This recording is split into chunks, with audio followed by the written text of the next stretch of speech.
Hello students, my name is शैली शर्मा और आज हम गतिमान क्लासेस में आपको 8वीं अनुसूची में हिंदी भाषा का उल्लेख कैसे कैसे हुआ है, कितनी भाषाएं सम्मिलित हुई, कब कौन सी हुई, इसका वर्णन आज हम करेंगे।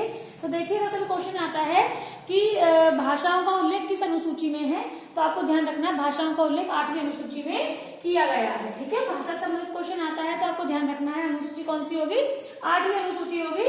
अब आगे हम बात करते हैं कि इस अनुसूची में क्या हुआ है, जो 22 भाषाओं का वर्णन है वो किस किस कैटेगरी में हुई है। देखिए, जब संविधान बनकर रेडी हुआ था उस समय सिर्फ 14 भाषाएं हुआ करती थी।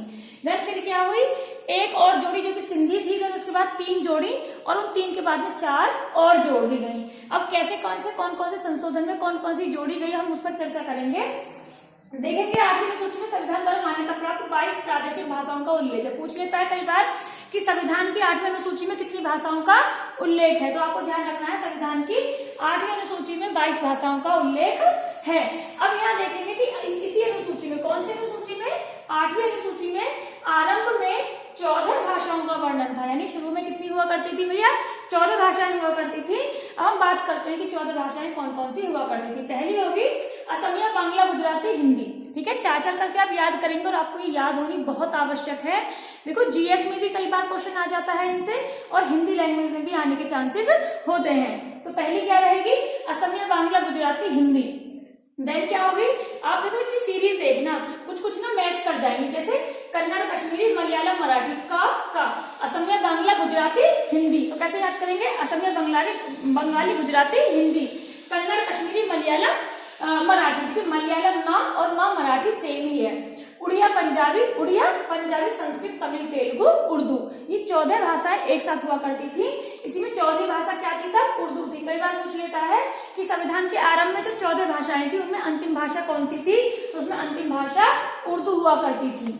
इसके बाद क्या हुआ, 21वां संविधान संशोधन हुआ जो कि 1967 में हुआ, भाषा से संबंधित, और इसमें सिंधी को भी जोड़ दिया गया। तो कौन से संविधान संशोधन में, 21वां संविधान संशोधन है, 1967 में हुआ है, जिसमें सिंधी को भी जोड़ दिया गया है। इसके बाद हुआ है 71वां संविधान संशोधन जो कि 1992 में हुआ, इसमें कोंकणी, मणिपुरी और नेपाली को जोड़ दिया गया। इसका भी कारण था क्यों जोड़ा गया, ये हमारा क्षेत्र कहाँ है इंडिया में, क्या आप देखो कुछ यूपी के लास्ट वाले राज्य क्षेत्र हैं, जिले हैं जहां पर नेपाल जुड़ता है वहां से, तो इसलिए नेपाली को यहाँ पर लगाया गया था।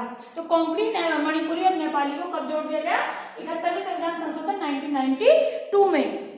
देखिए पहले 14 हुई, 21वां संविधान संशोधन जिसमें सिंधी जोड़ दी गई, 71वां संविधान संशोधन जिसमें कोंकणी, मणिपुरी और नेपाली जोड़ दी गई। उसके बाद 92वां संविधान संशोधन हुआ जो कि 2003 में हुआ। इसमें 4 भाषाएं बोडो, डोगरी, मैथिली और संथाली को जोड़ दिया गया। इनको भी विशेष रूप से आप लोग याद रखें। कई बार ये पूछ लेता है कि 2003 में जो संविधान संशोधन हुआ था, 92, ये तो पूछेंगे वो कौन सा संविधान संशोधन था, तो 92 या 92वां संविधान संशोधन था। तो कौन कौन सी भाषाएं जोड़ी गई, बोडो, डोगरी, मैथिली, संथाली। और पूछे कि 21वें संविधान संशोधन में क्या जोड़ा गया, तो सिंधी को जोड़ा गया। 71वां, तीनों के साथ याद रखेंगे, 21, 71, 92, 21, 71, 92। 21 में सिंधी, 71 में कोंकणी, मणिपुरी, नेपाली और 92 में बोडो, डोगरी, मैथिली, संथाली। आप कोशिश करना कि 14 जरूर याद हो जाए, सीरीज से करोगे तो बड़ी अच्छी बात है, और इन 4 को भी जरूर याद रखना है। कई बार बन जाता है इस चीज से कि मैथिली कब जोड़ेंगे। ठीक है, तो आपको इस चीज का ध्यान रखना है। अगर मेरी वीडियो आपको थोड़ी सी भी अच्छी लगती है तो प्लीज चैनल को मेरे सब्सक्राइब करें, लाइक करें, आपको अगर यूजफुल लगे तो अपने साथियों को इसे शेयर भी करें। Thank you.